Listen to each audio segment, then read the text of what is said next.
Assalamualaikum warahmatullahi wabarakatuh.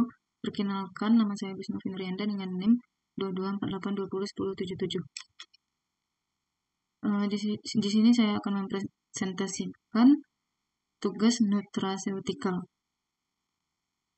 Pertama ada pendahuluan. Nutraceutikal adalah jenis makanan yang memiliki manfaat untuk kesehatan secara medis seperti pencegahan dan pengobatan penyakit. Para peneliti menemukan ratusan senyawa yang memiliki fungsi kesehatan bagi tubuh sebagai temuan baru di bidang fitokimia atau zat kimia tanaman non-nutritif yang memiliki khasiat perlindungan atau pencegahan penyakit di dalam makanan. Selanjutnya, nutraceutikal di era postgenomik.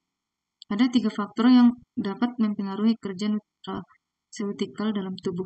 Yang pertama, variabilitas dosis yang dikonsumsi. Kedua, faktor jenis kelamin. Ketiga, usia, lingkungan, dan lain-lain. Interaksi antara reseptor dengan ligand merupakan landasan utama dalam nutraceutikal. Makanan yang mengandung banyak zat yang dapat meningkat reseptor dan secara fungsional dapat mengubah reseptor dan mendorongnya respon biologis. Selanjutnya, fitokimia atau karotenoid. Fitokimia merupakan bahan kimia kompleks yang ditemukan di dalam tanaman, terutama dalam buah dan sayuran. Fitokimia yang memiliki antioksidan cenderung berwarna tersang karena mengandung kromofol. Pertama ada karotenoid membuat tanaman menjadi berwarna jingga kemerahan seperti wortel dan berwarna merah, contohnya tomat.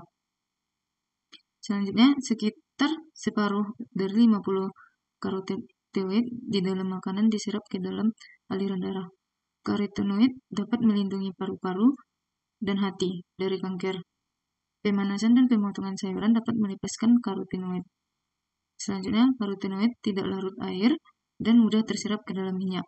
Contoh, karoten yang banyak ditemukan adalah beta-karoten dan alpha-karoten yang dapat diubah menjadi vitamin A atau retinol. Selanjutnya, likopen.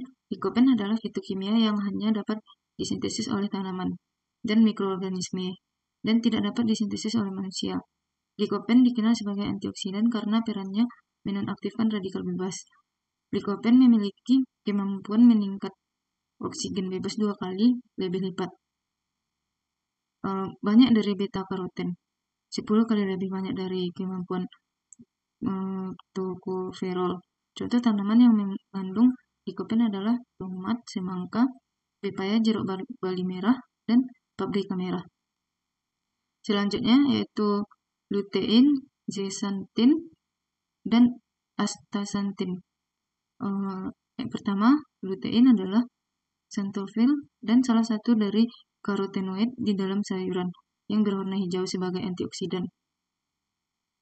Selanjutnya, zeaxanthin adalah salah satu karotenoid alkohol yang paling sering ditemukan di alam sebagai antioksidan.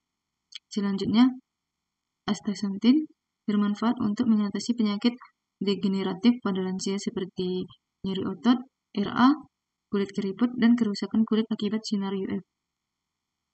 Selanjutnya, terapi dengan antioksidan. Antioksidan merupakan senyawa yang dapat memperlambat atau mencegah kerusakan akibat radikal bebas.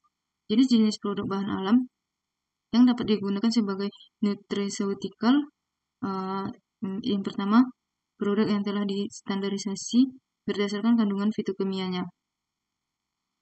Selanjutnya, produk yang telah diketahui kemampuannya namun belum distandarisasi atau empiris. Selanjutnya, kerusakan bahan pangan. Menu makanan jalanan. Faktor-faktor yang mempengaruhi kerusakan pada bahan pangan adalah yang pertama, jenis bahan pangan. Kedua, ada kondisi. Klasifikasi bahan pangan. Pertama, bahan pangan mudah rusak seperti susu, ikan, telur, dan daging. Kedua, bahan pangan agak mudah rusak seperti buah-buahan dan sayur-sayuran. Ketiga, bahan pangan tidak mudah rusak seperti sereal dan kacang-kacangan. Penyebab kerusakan, jenis kerusakan, tanda kerusakan.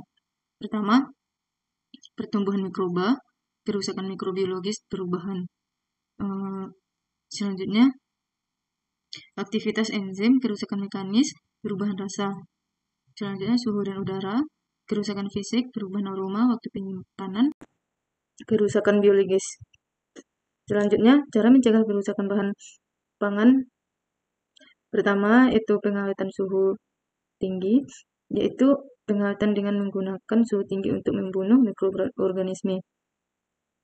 Dan mencegah kerusakan diakibatkannya, beberapa metode yang digunakan adalah: pertama, pasteurisasi, pemanasan; kedua, canning atau pengalingan; ketiga, blanching atau pengukusan atau perebusan singkat. Selanjutnya, pengawetan kimia, yaitu pengawetan dengan menggunakan pengawet kimia untuk menghambat pertumbuhan mikroorganisme yang menyebabkan kerusakan. Bahan kimia yang digunakan adalah ada asam benzoat, nitrit, dan asam sitrat. Selanjutnya, pemanasan, yaitu pengawetan dengan mengurangi kadar air untuk mencegah pertumbuhan mikroorganisme dan jamur sehingga akan mengurangi kerusakan yang terjadi. Sekian dari presentasi saya. Assalamualaikum warahmatullahi wabarakatuh.